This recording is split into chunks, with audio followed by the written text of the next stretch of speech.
right now, YouTube. How's it going there? I'm getting ready to split that wood that I bucked up with my new chainsaw in the last video. And I am going to be wearing this protective apron today.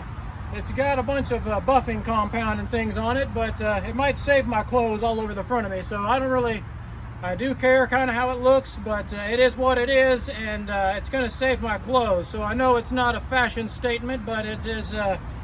It's a good thing for people that work to have. So let's get splitting this wood, and you can check that out, and have a good day. Okay, now my splitter is not backwards today because I accidentally cut my wood on the wrong side of the truck. So I'll just have to deal with it. It's just too much of a pain in the butt to walk around and carry all this wood on the other side of my log splitter. So we're gonna do it the other way. No problem. Here we go.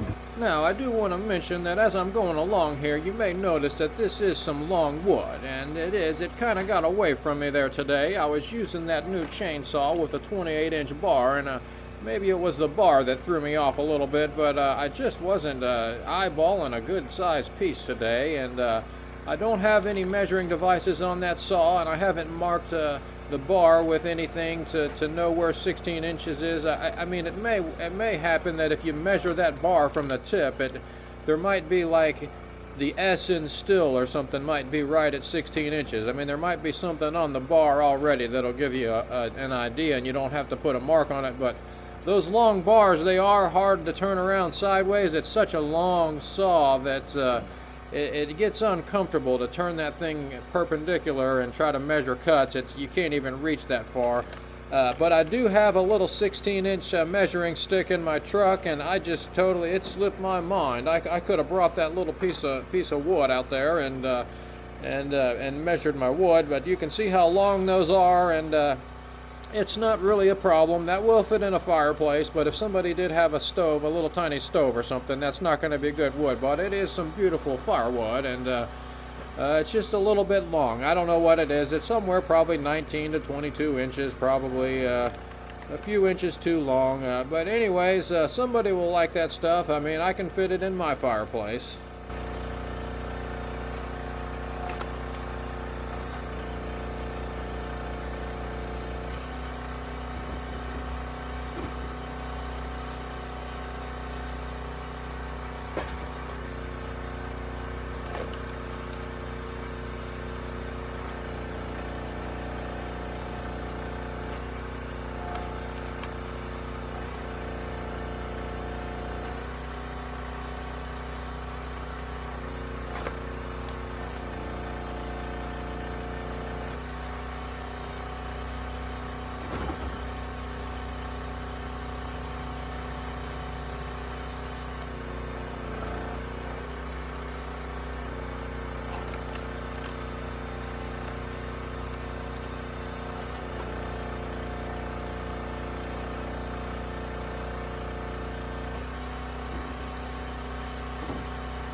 Okay, now I'm not going to record that whole thing. My phone's probably going to overheat, and I'm starting to run low on batteries there.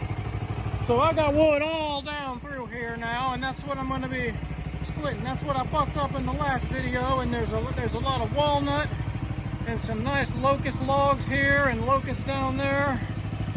And I got some maple. And I feel like I smelled a piece of oak in there too, but I'm not positive about that. That piece right there, that might be oak right there. I think it might be, but I'm not sure. When I split it open, I'll be able to smell it. I could have sworn my little nose smelled some oak in there though. So I'm gonna check back in when I get loaded up here. I gotta get this wood stacked in rows, and I'm just gonna fly through this splitting. I don't want to be recording it forever. You've seen the splitting, and it takes so much more time to sit out here and record all the time. I just want to get to work and get this done. I'll see you when I'm done splitting here in like 2 seconds.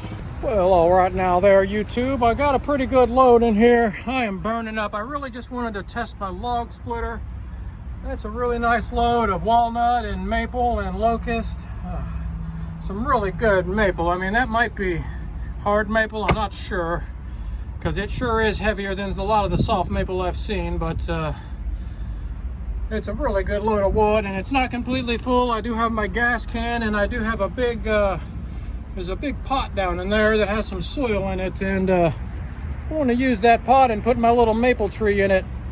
Let that seedling grow. I can just throw that back there and let it grow for a couple years before I transplant it, and I could maybe also use that pot for some green giant cuttings and clones and things, and it's already filled up with soil, so it's got a bunch of dirt in it, and I'm just going to go ahead and take that. That'll save me some money and everything. Having that nice pot full of dirt, I can put some trees in it.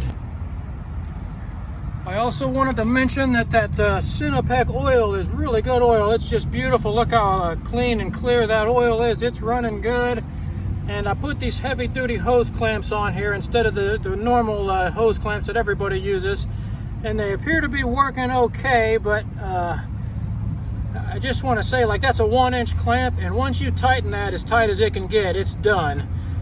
So it'll go to like whatever, right around 1 inch, and be done. And it just kept going, tightening and tightening and squeezing and squeezing and squeezing, and it went all the way. So they're nice and they're wide and they're heavy duty, but they just kind of squeeze as hard as they can and then stop. So hopefully that'll work.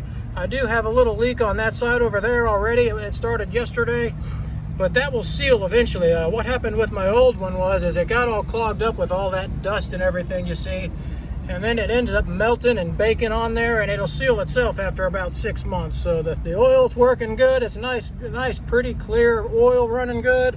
No leaks. The 25-ton tank is working on the 30-ton splitter for me, so that's all good. Anyways, y'all have a good day. I'm gonna get the heck out of here. It is humid and very hot. I split a bunch of wood. I got a little carried away with that new chainsaw now, and I bucked up more wood than I could really fit in my truck. I mean, I could fit more in there, but I'm ready to go. I got a pretty good load, and I got a few rounds there. You can see that 72cc saw does work a little bit quicker. So I got more wood for next time. See y'all later.